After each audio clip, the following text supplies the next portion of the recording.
रिझाने का प्रयास करें। मंत्र हो, चाहे महामृत्युंजय मंत्र जपो, चाहे राम कहो, चाहे कृष्ण कहो, तुम्हारी मर्जी पड़े, उसका भजन। एक बड़ा सुंदर संवाद आता है स्कंद पुराण का। देवऋषि नारद निकल के जा रहे थे और एक बूढ़ी मां ने, ज्यादा बूढ़ी नहीं कह सकते, एक मां ने नारद जी के चरण पकड़े और मां ने नारद जी के चरण पकड़कर कहा, नारद जी आप तो देवऋषि नारद हो। नारद जी बोले, हाँ नारद जी आप देवऋषि नारद हो, मेरे मन की एक बात है, मैं आपसे कह सकती हूं। नारद जी ने बोला, क्या बात है, बोलो क्या बात कहना चाहते हो। नारद जी बस मेरा एक निवेदन स्वीकार कर लीजिए, मेरे घर में संतान नहीं है नारद, मेरे घर में औलाद नहीं है नारद, मेरी उम्र निकलती जा रही है, तुम एक बार नारायण से जा। नारद जी ने कहा, मैं पूछ के आऊंगा भगवान से कि आपका संतान कब होगी। नारद जी श्रीमन नारायण करते करते करते करते वैकुंठ पहुंच गए। नारद जी जब वैकुंठ में गए, भगवान नारायण विश्राम कर रहे थे, लक्ष्मी जी चरण दबा रही थी, लक्ष्मी जी की दृष्टि नारद जी पे पड़ गई। जैसे ही लक्ष्मी माता की दृष्टि पड़ी, भगवान नारायण भी उठकर बैठे, देवऋषि नारद को देखकर आदर करा, सम्मान करा। बोलिए नारद जी कैसे आना हुआ। नारद जी बोलते हैं, आज तुम एक पृथ्वी पर मृत्यु लोक में एक मां है, उसके घर में संतान नहीं है, बस उसके लिए आपके पास आया हूं। उस मां ने कहा, मेरे यहां संतान कब होगी, आप भगवान से पूछ कर बताना।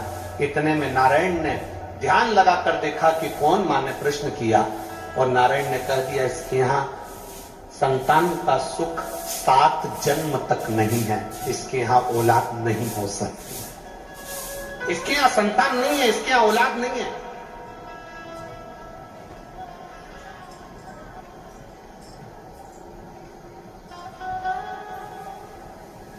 इसके यहां संतान का सुख नहीं हो सकता, इसके यहां कभी औलाद नहीं हो सकती। देवऋषि नारद सुनकर पृथ्वी पर आ गए, और पृथ्वी पर आने के बाद देवऋषि नारद को वो मां फिर मिली, और मां ने नारद जी के चरण पकड़कर कहा, नारद जी आपने नारायण से पूछा कि मेरे यहां औलाद कब होगी, संतान कब होगी। नारद जी ने कहा, मां तेरे यहां 7 जन्म तक संतान का सुख नहीं, तेरे यहां औलाद नहीं हो सकती, तेरे यहां संतान का सुख नहीं है। मां धाड़ कर रोने लगी, आंख से आंसू बहने लगा, खूब रोई। अब उसका एक नियम बन गया, संतान हो नहीं रही है, दुखी है और रोती है, आंख से आंसू बह रहा, रो रही, संतान नहीं। जब कहीं से संतान का सुख नहीं होता, तब जगह जगह से जब हार जाओ, तब महादेव की शरण में जाओ। कथा कहती है, यशोदा जी के घर में संतान का सुख नहीं था। 60 साल के नंद बाबा, 55 वर्ष की मां यशोदा, संतान का सुख नहीं। यशोदा जी की मां, जिनका नाम था पाटला देवी, क्या नाम था, पाटला देवी। पाटला देवी को चिंता व्यापी कि मेरी एक बेटी यशोदा, मेरी 3 बेटियों में से एक बेटी यशोदा, जिसके यहां औलाद नहीं, कहां जाऊं। पाटला देवी सब दूर गई। अंत में पाटला यमुना जी के घाट पर जाती, बालू का शिवलिंग बनाती, पूजन करती, आराधना करती। एक दिन मेरे भोले बाबा बूढ़े का रूप लेकर आ गए, और पाटला का जो जल का पात्र था, मेरे शंकर जी ने उसे उंडेल दिया, गिरा। कभी कभी पूजन करते करते पानी का लोटा अगर गिर भी जाए ना, तो तुम ये मत सोचना कि कुछ विघ्न आ गया हो। पाटला देवी का वो जो जल का पात्र था, वो बूढ़े बाबा ने गिरा दिया। पाटला को गुस्सा नहीं आया, पाटला ने जल फिर यमुना जी में से भर लिया। यमुना जी में से जल भरा, जल फिर गिरा, फिर जल भरे, फिर गिरा दिया। एक बार पशुपति व्रत करा, नहीं हुआ काम, दूसरी बार फिर कर। एक पत्र आया है, छोटा सा पत्र है, बीनू कुंवर जोधपुर से आई हैं। बीनू कुंवर आपकी हैं? ऐसे हाथ हिला दो। हाँ, ऐसे हाथ। तीनों परिवार की हैं? हाँ, हाथ हिला दो एक से एक बार। बीनू कुंवर जोधपुर से हैं गुरुजी। एक लोटे जल का और पशुपति व्रत का क्या बखान करूं। मेरा बेटा मैकेनिक की ट्रेनिंग में लगा हुआ था, 3 साल से तैयारी कर रहा था, नहीं हुआ। पशुपति व्रत करा एक बार, बेटे का नहीं हुआ, हिम्मत नहीं हारी। दूसरी बार पशुपति व्रत करा, बेटे ने भी करा, और बाबा की कृपा से मेरा बेटा अहमदाबाद में सिलेक्शन हो गया और रेलवे की नौकरी कर रहा है। मैं यहां प्रणाम करने के लिए, बधाई आपको बहुत बहुत। बेटी है, हर हर महादेव। हिम्मत नहीं हारना।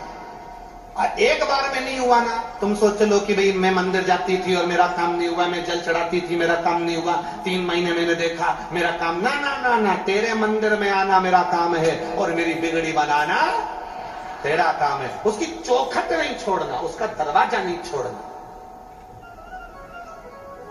उसके द्वार जाना नहीं छोड़ना। लगन तुमसे लगा बैठे जो होगा, देखा जाएगा तुम्हें अपना बना बैठे जो होगा। उससे लगन लगा लो। अब पाटला देवी का पानी का लोटा बार बार डुल रहा है, क्रोध नहीं आया। आखिरी में भगवान शंकर जो बूढ़े के रूप में थे, परीक्षा लेते रहे, फिर कह दिया पाटला, तेरी बेटी यशोदा के यहां संतान का सुख नहीं है, पर एक काम कर, सावन का महीना है, श्रावण की पूर्णिमा के दिन तू अपनी बेटी यशोदा से कह दे कि जितने ब्राह्मण यमुना के तट पर आए उनका मुख झूठा करा दे। जरा ध्यान देना, ये मुख झूठा कराने का बड़ा वर्णन है, मुख झूठा करा। यशोदा जी के पास खबर गई, नंद बाबा ने ब्राह्मणों को निमंत्रण दे दिया, भोजन में खीर और मालपुआ बन गया।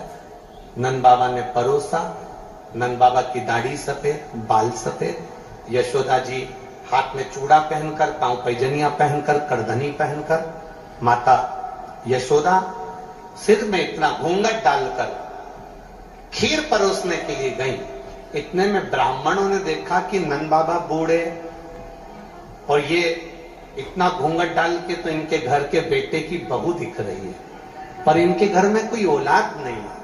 तो सारे ब्राह्मणों ने मुख झूठा करते करते, खीर मालपुआ खाते खाते आशीर्वाद दे दिया, पुत्र भव।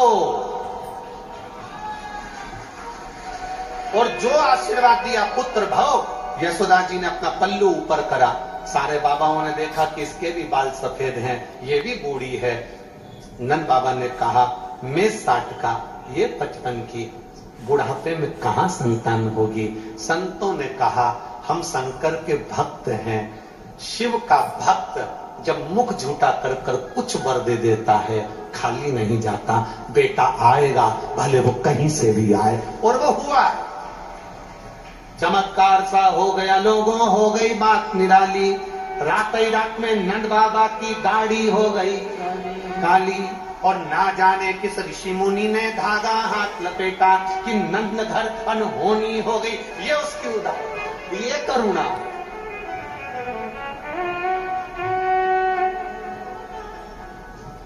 तो हम क्यों चिंता करें? अब यहां चिंता का विषय है ना। बूढ़ी माँ रो रही है, मेरे घर में औलाद नहीं है, मेरे घर में संतान नहीं है। अब बाबा तो बाबा,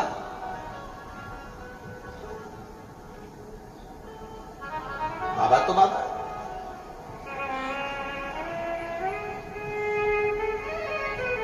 वो कहे ना, जो कोई नहीं करता डमरू वाला करता है, जो कोई नहीं करता डमरू वाला करता है। खाली रही झोली वो ही तो भरता है, खाली रही झोली वो ही तो भरता है। जो कोई नहीं करता डमरू वाला करता है। आप भी बोलो। जो कोई नहीं करता डमरू वाला खाली रही झोली वो ही तो भरता है। खाली रही झोली वो ही तो भरता है। वो हर पल हर घड़ी हर क्षण हमारे साथ चल रहा है। हर पल बिलक पड़ी बूढ़ी मां, आ गया बाबा। 4 संत आए, भस्म रमाकर जटाजूट बांधकर अलग जगाते हुए उस गांव में आ गए और गांव में आकर चिल्लाकर कहने लगे, बहुत भूख लगी है मां, बहुत भूख लगी है, आज कुछ दे दीजिए। भूख लगी, भूख लग रही है, कुछ दे दीजिए मां। अब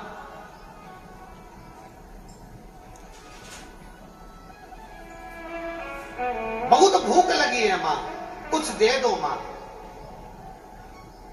देवर्षि नारद जिसको कहकर गए तुम्हारे घर में औलाद नहीं होगी, 7 जन्म तक संतान का सुख नहीं, भूख लगी है मां, कुछ दे दीजिए। भूख लगी है मां। संत आए, मां अब बार बार पीछा पकड़ रहे हो। मां ने कहा कि और कहीं चले जाओ, मेरा दिमाग ठीक नहीं, आज मुझे अच्छा नहीं। तुझे कैसा राजकुमार चाहिए? से तुम्हारे मैं भी खड़ी हूं कि राजा रहा हूं, उठा लो।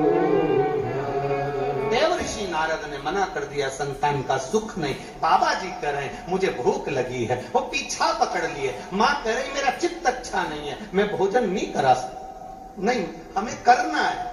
मां ने कहा बैठे रहो यहां पर। बूढ़ी मां ने बाबाओं को एक जगह पर बिठाया, अंदर गई, अपने घर जो पड़ा था वो बना कर ले आई और लाकर बाबाओं को भोजन कराया। भोजन कराया तो बस बाबा ने मुंह झूठा करते ही कह दिया, मां तू अकेली दिख रही है, तेरे साथ कोई है नहीं, हमारा वर है, तेरे घर संतान आएगी, आशीर्वाद दे दिया। पुत्र भव। अब बूढ़ी मां बाबा के सामने ठाका लगाकर हंस दी। बूढ़ी मां खूब हंसी कि नारद जी ने क्या कहा था, भगवान विष्णु ने क्या कहा है, 7 जन्म तक संतान का सुख नहीं है। हंस दी बूढ़ी मां, हंसी। ठीक है बाबा, आपने जो दिया आपका आशीर्वाद हमें स्वीकार है। समय आया, मां के घर में बेटे ने जन्म ले लिया। मां के घर में बेटे ने जन्म लिया। जन्म लेकर बेटा थोड़ा सा बड़ा हुआ। देवर्षि नारद आज फिर उसी मार्ग से निकल कर जा रहे थे तो क्या देखा कि बूढ़ी मां अपने बेटे को भोजन करा रही। पूछा, देवर्षि नारद अंदर गए, मां से पूछा, मां तेरे घर में औलाद कब हो गई? बूढ़ी मां ने कहा 4 संत आए थे, शंकर के उपासक थे, उनने भूख में भोजन मांगा, मैंने भोजन दे दिया, उन्होंने वर दे दिया, तेरे घर पुत्र होगा। नारद जी को क्रोध आ गया, दौड़कर भगवान विष्णु के पास गए। आपने तो कहा था कि 7 जन्म तक इसके यहां संतान का सुख नहीं है। आपने तो कहा था 7 जन्म तक संतान का सुख नहीं है। फिर 7 जन्म तक संतान का सुख नहीं था तो फिर ये औलाद कैसे हो गई? भगवान नारायण ने नारद से कहा, सुनो नारद, शिव का कोई भक्त होता है, कोई संत, कोई साधु, कोई सहज शिव उपासक होता है। जब उसका मुख कोई झूठा करा देता है और वो जब वर देकर जाता है तो विधान भी पलटना पड़ता है और शिव के अनुसार देना पड़ता है। देवता देते हैं पल्ला झाड़ कर और मेरा महादेव देता है छप्पर झाड़ कर। देवता पल्ला झाड़ कर देंगे, ब्रह्मा जी देंगे तो तुम्हारे विधान में जो लिखा होगा वो देंगे, भगवान नारायण देंगे तुम्हारे भाग्य में जो लिखा होगा वो देंगे, इंद्र देंगे तुम्हारी किस्मत में जो लिखा होगा वो देंगे, 33 कोटि देवी देवता तुम्हारे भाग्य में जो लिखा है वो देंगे, पर मेरा महादेव भाग्य नहीं देखता। मेरा महादेव तो इतना देखता है कि तुमने किसी प्यासे को पानी पिलाया, तुमने किसी भूखे को भोजन कराया, तुमने किसी को औषधि दे दी, तुमने किसी जनमानस का कुछ सहयोग करा है। इसलिए हमारे यहाँ कहते हैं सेवा मूल है। हमारे यहाँ ये दिखावा है, तुम मंदिर में दिया लगाओ मत लगाओ, तुम मंदिर में जाकर अगरबत्ती लगाओ ना लगाओ, पर किसी गरीब को, किसी साधारण को, और गरीब को भी जाने दो, तुम्हारे परिवार में अगर कोई दुखी है उसको तुम अगर एक मीठी वाणी भी प्रेम से बोल दो, उतने में दिया लगाने के बराबर फल प्राप्त हो जाता है। ये सुख, ये आनंदता।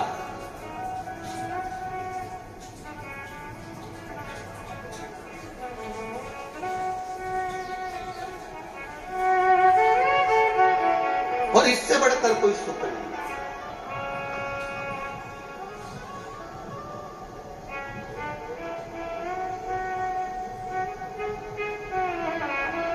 जब हम उससे प्रार्थना करते हैं तो वो दिल से सुनता है।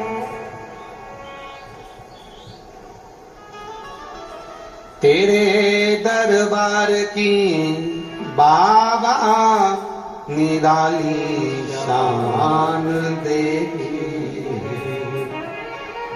तेरे दरबार की बाबा निराली शान देगी। तुझे देते नहीं देखा झोली भरी देगी, तुझे देते नहीं देखा झोली भरी देगी। मुख दुनिया मोड़ेगी बाबा तू मुखड़ाना मेनू लगी तरी तीनू बाबा तू वेना। जो प्रीत जुड़ जाए शंभू से,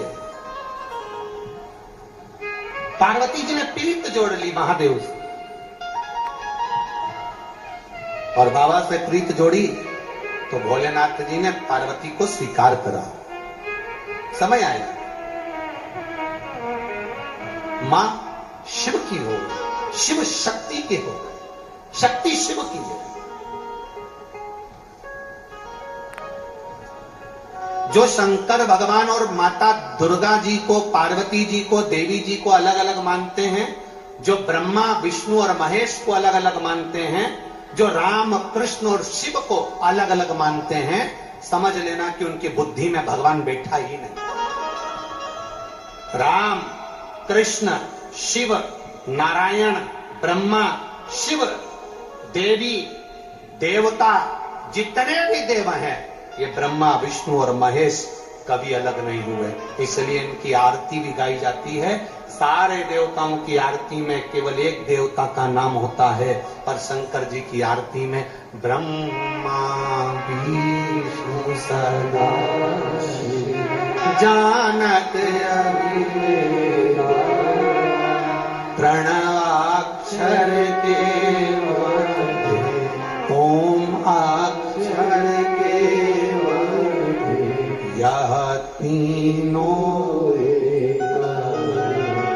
यहाँ शिव के लिए शंकर भगवान, अगर कोई कहे कि राम अलग है, कृष्ण अलग है, ब्रह्मा अलग है, विष्णु अलग है, अगर तुम पुष्कर राज के मंदिर में भी ब्रह्मा जी का भी दर्शन करने जाओगे तो ब्रह्मा का दर्शन कर कर भी अगर शंकर तुम्हारे दिल में बैठा है तो ब्रह्मा में भी शिव नजर आएगा।